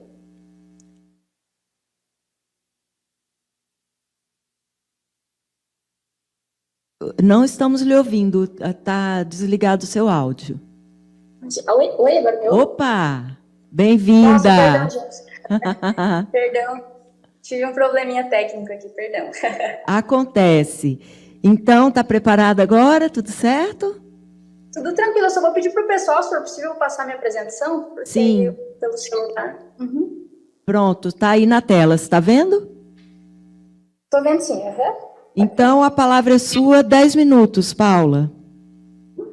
Então, tá certo, pessoal, boa tarde, peço desculpa pelo problema técnico, eu sou a Paula, eu sou doutoranda em comunicação pela UFPR e hoje eu vou apresentar, então, um projeto que foi feito em parceria com colegas do doutorado, do programa e da UFPR, que compõem comigo um projeto mais amplo, então, tutelado por essa equipe dedicada aos estudos sobre parlamentos no Brasil, com ênfase especial no âmbito local. E o título da nossa apresentação é Comunicação nos Gabinetes Parlamentares Locais, um estudo sobre a estrutura e as estratégias dos mandatos na Câmara de Curitiba. Pode passar, por gentileza. Então, a ideia central do nosso trabalho é compreender como que a profissionalização da política, a personalização e a campanha permanente impulsionaram investimentos em equipes de profissionais de comunicação nos mandatos, sobretudo no caso dos vereadores, né? Sabendo essa dinâmica de proximidade dos vereadores com o eleitorado, que é uma característica do legislativo local. Pode passar, por gentileza. Então, na perspectiva de dialogar com as discussões, a nossa pesquisa explora como os legisladores locais têm se adaptado a essa realidade de campanha permanente. Então, esse é um dos aportes históricos que nós utilizamos. E essa campanha permanente é caracterizada pelo uso de estratégias de comunicação para além das eleições. E também considerando as características e os recursos específicos do contexto local, que é marcado pela proximidade dos vereadores com o público. Então, muitas pessoas até se perguntam, mas precisa mesmo o vereador utilizar as redes? Então, a gente vai abordar como os vereadores têm se utilizado dessas redes para aumentar essa proximidade também no âmbito online. Pode passar, por gentileza. Também no contexto da literatura, que nós utilizamos no resumo, sabendo que a comunicação desempenha esse papel tão importante na construção da imagem dos políticos, nós também vemos cada vez mais os gabinetes recorrerem à profissionalização da comunicação na busca por engajamento e por visibilidade. Então, os vereadores e demais agentes políticos têm cada vez mais utilizado da comunicação para ter essa visibilidade perante o público, né? E também porque essa profissionalização se fortalece muito em função da personalização. E o que seria essa personalização da política, né? É um contexto onde a imagem do político está acima dos partidos e da ideologia.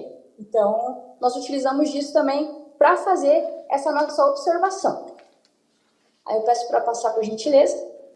E qual que é o nosso recorte, então? O nosso objeto de análise são os gabinetes da Câmara de Curitiba, composta por 38 vereadores, atualmente, sendo que os gabinetes possuem como configuração padrão, atualmente, 7 assessores, minimamente, e 2 estagiários, um de ensino superior e um estagiário ou estagiária de ensino médio.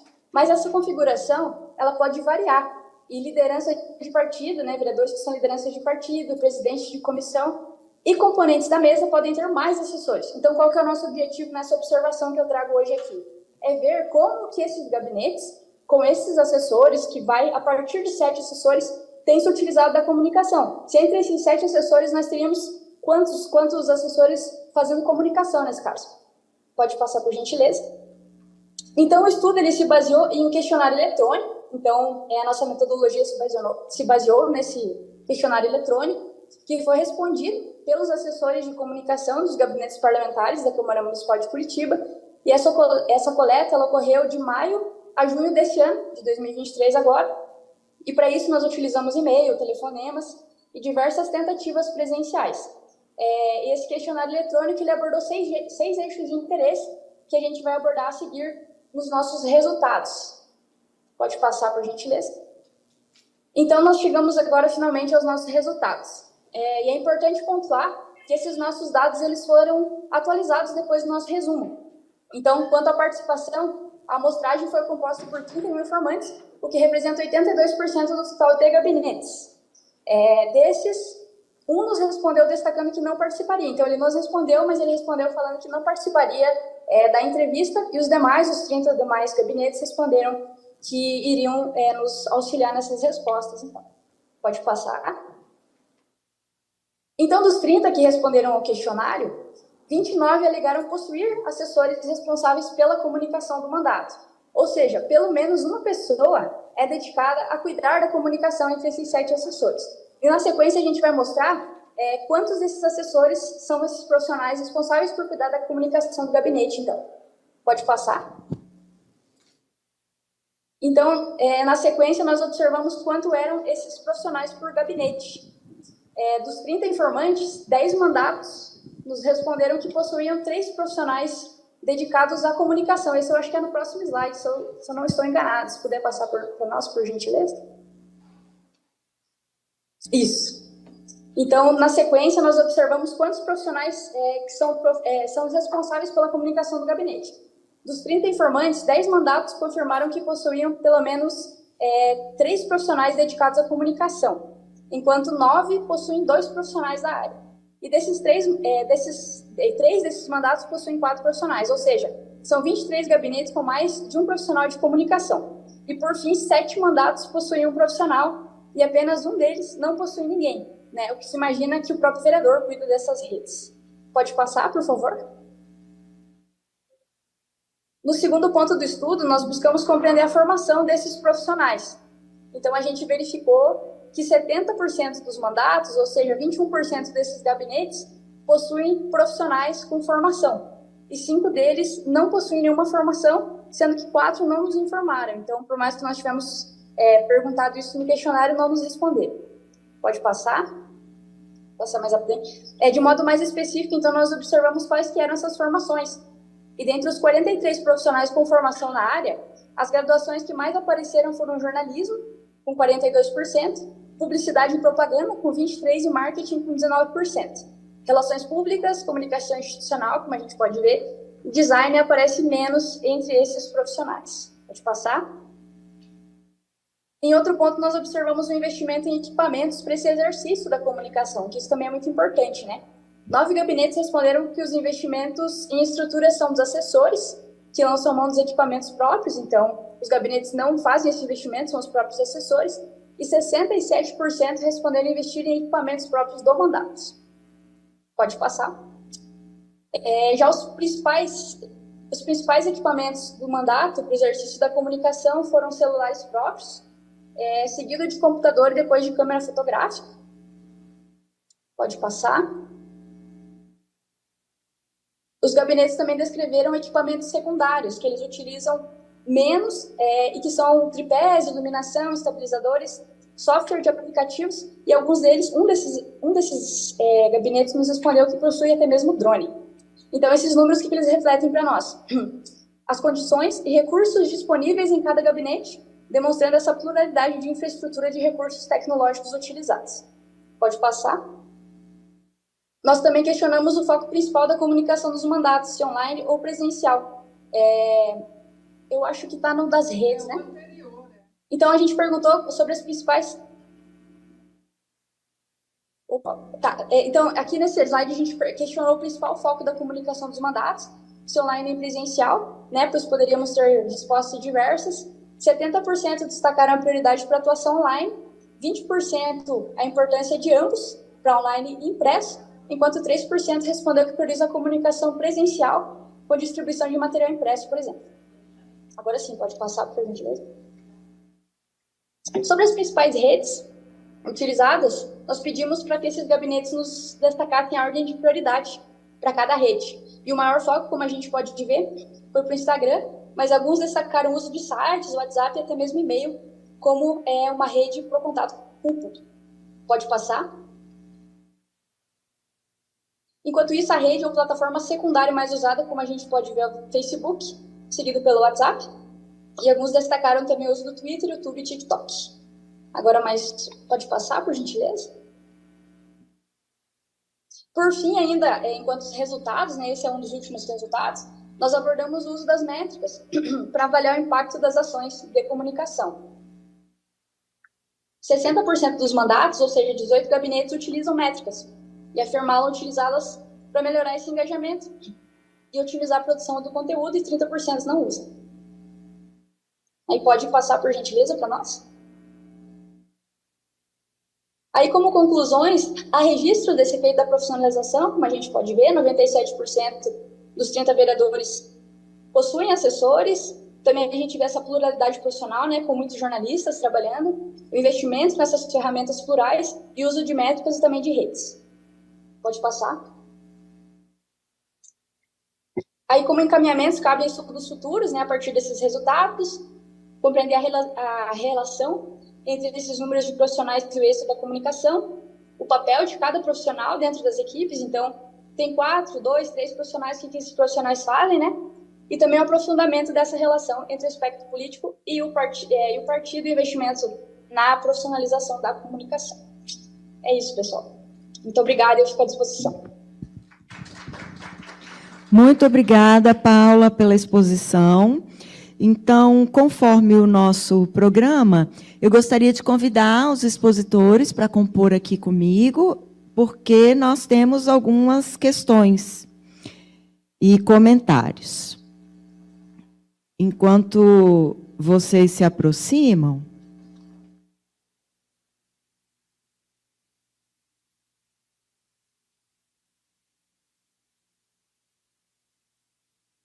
eu vou lendo aqui. E aí vocês passem os microfones. A primeira vai para a Verônica. Ela está aqui? Tá. Vou falando, Verônica. Tá. É da Gardênia Leite Moraes, da Câmara dos Deputados. Ela assim pergunta: quais são os medidores da eficácia da Rádio Câmara, tanto na transmissão direta ou através das rádios parceiras? Os custos-benefícios valem a pena mediante a quantidade de cidadãos impactados? Aí ela aproveita para falar que o canal de comunicação no Telegram é fantástico. Pegou, Verônica? Por favor, né? E aí, se depois algum outro da mesa quiser comentar. Bem,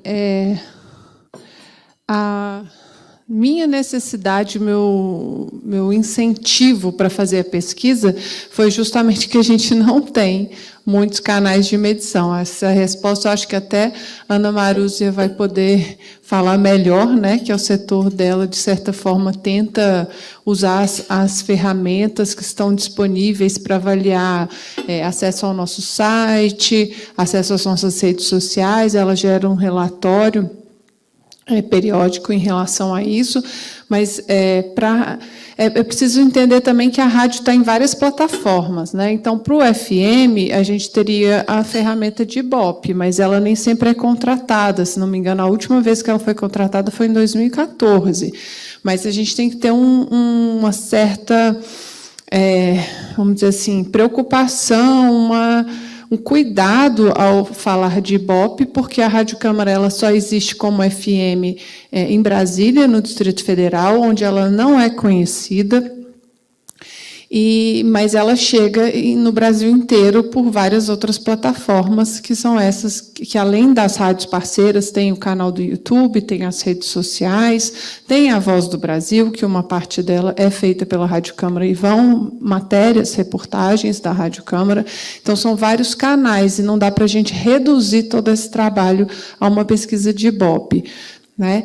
Mas o objetivo da pesquisa era justamente conhecer um pouco mais de um dos públicos da Rádio Câmara, que é a Rádio Agência. Então, a gente não está falando de conhecer nenhum ouvinte, porque impossível chegar nesse ouvinte dessa outra rádio que, por meio da parceria, que é uma parceria informal com a gente, reproduz o nosso conteúdo.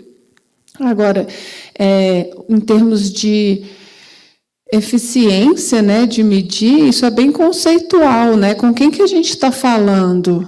Importa saber com quem que a gente está falando? Ou nós somos uma comunicação pública que basta a gente promover o conteúdo, oferecer o conteúdo e pronto, eu não preciso me preocupar se aquilo está sendo compreendido, se aquilo está sendo consumido, como aquilo está sendo processado, né? Eu acredito que a gente precisa, sim, conhecer quem está consumindo o nosso produto e como isso chega.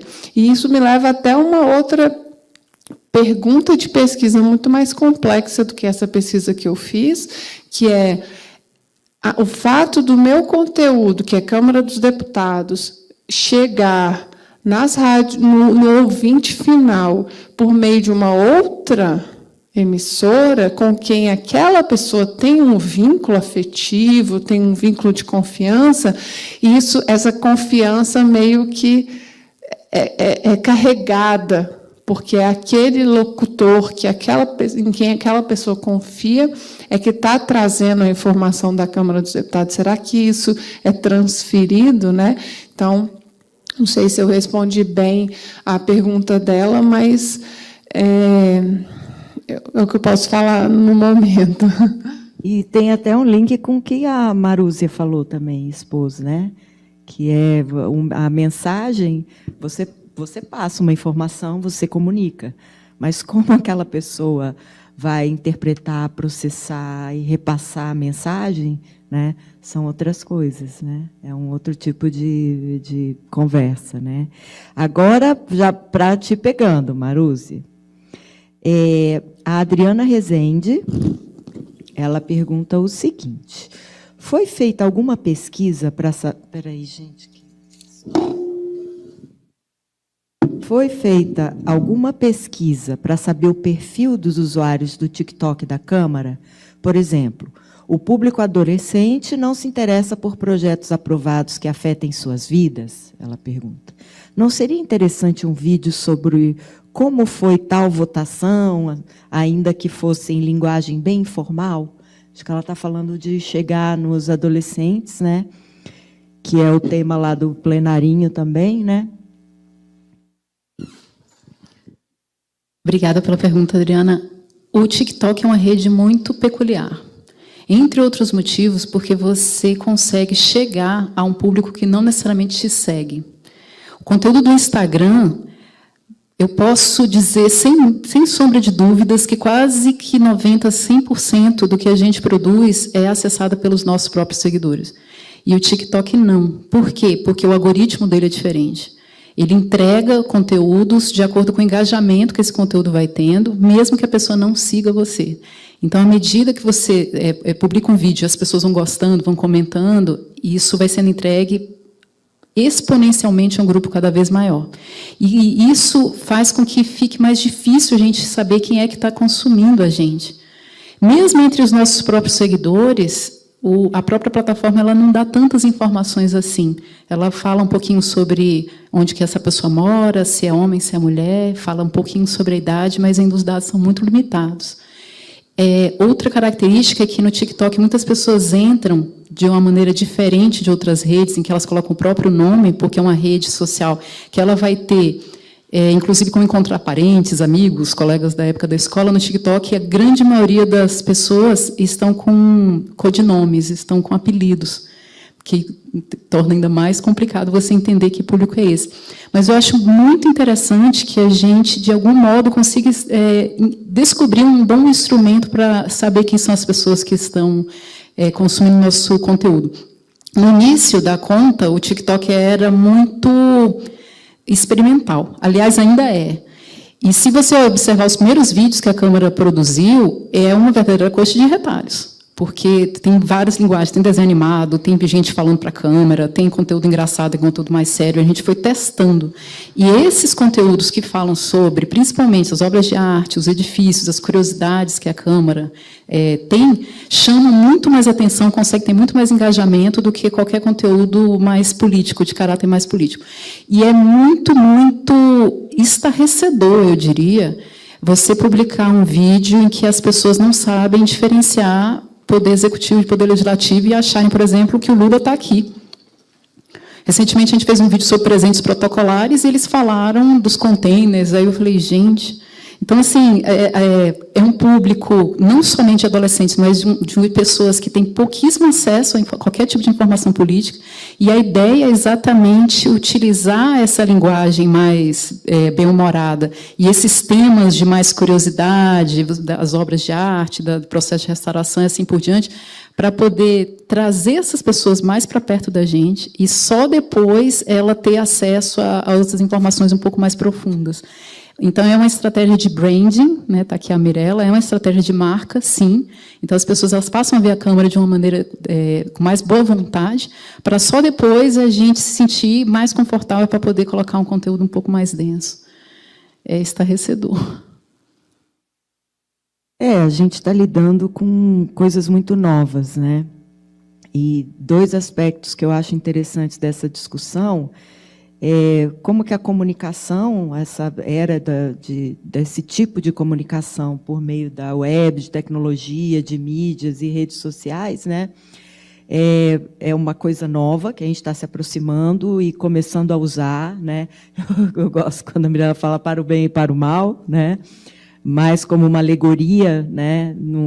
Não que exista bem e mal, mas como que a gente pode usar da melhor maneira, porque a gente tem também um componente importante, que é o componente do volume de informação que a gente tem que tratar, tanto dentro da gestão da coisa pública, quanto em termos de educação política, né?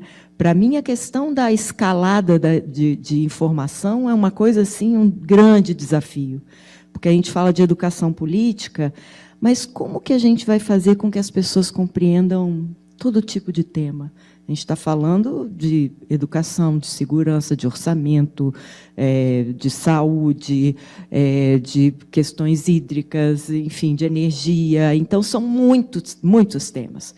Como que a gente vai fazer para a população ter acesso a esse tipo de informação, pensar sobre esse tipo de informação que afeta a vida de todo mundo? Será que isso é possível? A gente dá conta de conhecer esse tanto de informação que circula dentro do parlamento, né? Eu acho um desafio assim super interessante, né? Eu não tenho nenhuma solução ainda não. Mais uma pergunta, mais coisas para a gente pensar numa jornada, né, de pesquisa. Do professor Fabiano. A pergunta vai para o Sérgio. Sérgio, ele pergunta o seguinte: inicialmente, parabéns pelo estudo. E aí a questão. Você mencionou que quando internalizamos um conteúdo simbólico, nós criamos uma versão de determinada crença. Trazendo para o contexto organizacional, podemos dizer que um desafio no alcance de objetivos está na capacidade do gestor criar, a exemplo do que faz o plenarinho, versões de crenças que sejam compartilhadas por suas equipes? Obrigado pela pergunta. Isso vai me permitir detalhar um pouco mais esse processo. Como é que funciona essa questão? Existem crenças que são manifestas. Por exemplo, você entra numa empresa, está lá, lembra os objetivos da empresa, a visão e as principais crenças dela. Isso não implica que as práticas daquela empresa estejam compatíveis com aquelas crenças mencionadas. Então, para responder a pergunta dele, a gente precisa considerar essas duas coisas. Existem crenças que são expressas, que vão estar lá no manual, que vão estar lá na parede, que todo mundo fala, olha, aqui nós somos honestos, nós somos assim, nós somos assado. Só que o que vai mostrar, de fato, quais são as crenças e valores, são as práticas que a gente observa naquela determinada organização, ou até na família. Isso serve para qualquer grupo, tá? O que eu vou falar serve indistintamente para qualquer grupo. Daí que surge aquele ditado popular, né? Faça o que eu digo, mas não faça o que eu faço. Então você começa por aí. Quando uma pessoa nasce, ela nasce sem isso, ela nasce num ambiente e ela vai então, por meio dessas práticas, entendendo. É por isso que às vezes a gente pode chegar numa sessão e as pessoas recebem a gente de um jeito, falam, a gente vive muito esse ambiente, né? Falam uma coisa e quando você vai trabalhar, quando você vai, por exemplo, eu já trabalhei em muitos lugares, eu tenho 42 anos de serviço público, já trabalhei em vários lugares. E eu não sou aqui na Câmara. Você chega num local e a pessoa fala assim para você, quando você questiona, nós aceitamos questionamento. Aí você questiona e toma logo uma cacetada. Por quê? Na verdade, ninguém gosta de questionamento, não. São muito poucas pessoas que conseguem processar questionamentos. Então, se você, por exemplo, é uma pessoa que questiona muito, você vai ter problemas profissionais, com certeza, ao longo da sua vida, se você não sabe se adaptar. Então, o que acontece? Quando nós, então, somos expostos a essas contradições, porque todo grupo vai ter contradições, você vai ter grupos que se aproximam mais daquelas crenças expressas, né? E o que é a crença? O que é o valor? E são critérios que organizam o processo decisório humano. Basicamente, você tem uma premissa, por exemplo, Flamengo é o melhor time do mundo. E isso não se baseia em nenhuma evidência, a não ser que você seja flamenguista, que aí tudo vai fazer sentido para você, tá? Então, estou dando esse exemplo, tenta convencer um flamenguista, eu sou fluminense, tá? Desde criança, nunca virei casaca, nem quando o Fluminense foi parar na terceira divisão. Então, tenta dizer para um flamenguista que o Flamengo não é o melhor time. Você não vai conseguir. Por quê? Porque essa premissa ela não é só cognitiva. E aí vai um macete para alguns que estão pesquisando isso. O núcleo principal da crença é a emoção. E até hoje nós não sabemos como lidar direito com isso, como mexer nessas emoções, a não ser por experiências emocionais. Entende? Quando, por exemplo, você tem uma vivência. Por que a gente trouxe tantas vivências para a prática educacional? Para poder mexer no núcleo emocional das crenças e valores. Qual é a diferença, então, entre crença e valor? É que o valor está mais ainda entrelaçado com as emoções. Dou um exemplo para vocês entenderem. Vamos supor que eu sinta raiva do meu chefe, por algum motivo qualquer. Inclusive por uma crença que ele veste casacos azuis, e eu acho que quem veste casacos azuis não comanda bem uma equipe. Olha só, estou dando um exemplo claro de como é uma crença. Qual é a evidência disso? Nenhuma. Mas tenta convencer aquele cara que aquele chefe é competente. Não vai convencer. Por quê? Porque todas as decisões, o processo de interpretação, de percepção, ele é orientado pela raiva. Enquanto você não atuar no núcleo da raiva, você não vai mudar o comportamento dessa pessoa. Então, respondendo, finalizando a resposta, não basta apenas o chefe oferecer uma diversidade de opções em crenças e valores. Não adianta isso. Tá? Por quê? Porque vai depender da experiência emocional pretérita daquela pessoa, porque nós estamos falando de adultos, então a pessoa às vezes tem, como eu, 42 anos de trabalho, no mundo do trabalho, olha quantas experiências uma pessoa com 42 anos de trabalho já me passou, e a gente diz, olha, o cara pode falar isso, mas ele é assim. Então a gente vai decidindo conforme as nossas crenças. E tem mais um detalhe importante, e essa diversidade, ela tem que ser regulada, toda diversidade, essa palavra ela é horrível, eu concluo mesmo, viu?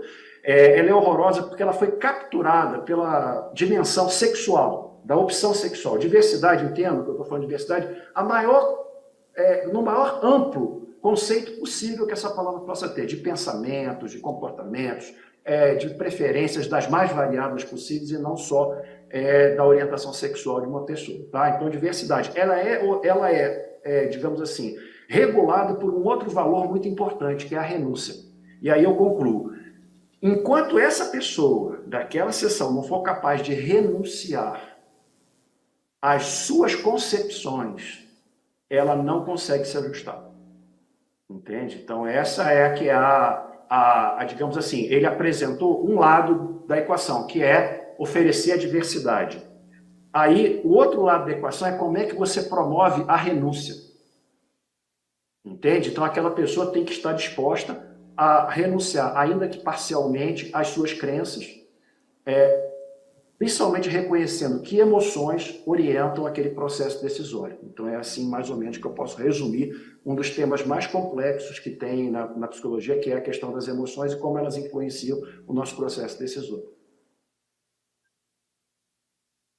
Obrigada, Sérgio. Temos mais algumas perguntas. Feita pela Luísa Gutierrez.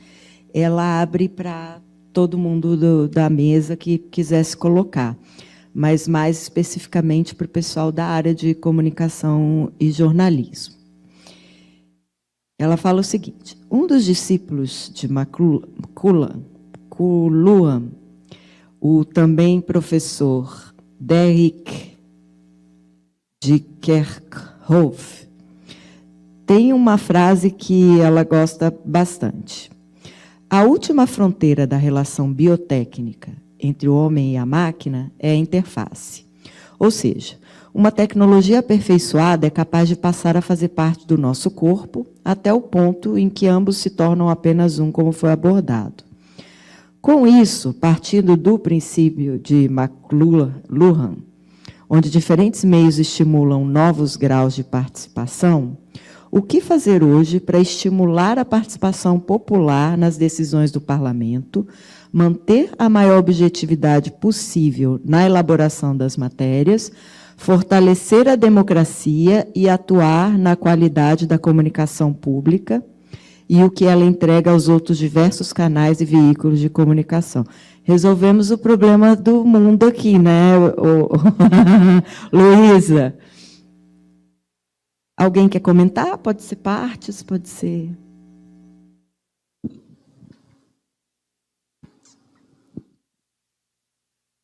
Eu tenho apenas uma ressalva quando ela fala sobre objetividade. A gente está vendo aqui como que nossas decisões são baseadas nas emoções. E eu imagino que muito do processo legislativo também é guiado pelas emoções. Então, eu imagino que a subjetividade ela não pode ser deixada de lado no momento que você está trabalhando na comunicação pública. É somente uma ressalva. E isso é como você disse, é um sonho dourado que a gente consiga, de fato, promover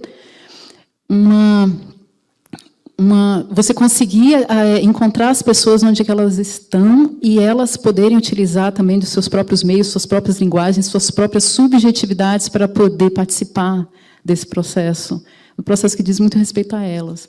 Você estava comentando sobre, poxa, como que o cidadão vai saber sobre orçamento, saúde, educação? Mas se ele tem a informação de onde que ele consegue esse espaço de interlocução, ele procura no momento que ele sente que aquilo vai afetá-lo. Eu acho que assim nós estarmos disponíveis, antes de tudo, é muito importante. Agora, também não adianta você abrir o canal, a pessoa participar e depois você não fazer nada com essa participação. De algum modo, você tem que encontrar algum tipo de método, né, alguma coisa que consiga consolidar tudo que chega, para que, e sim, a gente consiga fazer um bom uso de tudo que chega. É um desafio que é gigantesco, é imenso.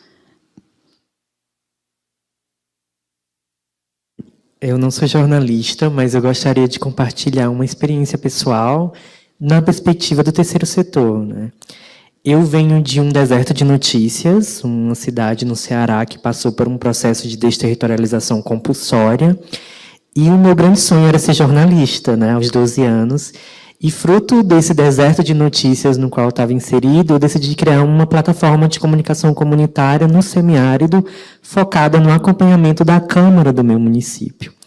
E, inicialmente, era um trabalho de base comunitária, estritamente comunitário, mas eu fui vendo, no decorrer do tempo, quanto aquele trabalho, apesar de ser comunitário, ele tinha um impacto global.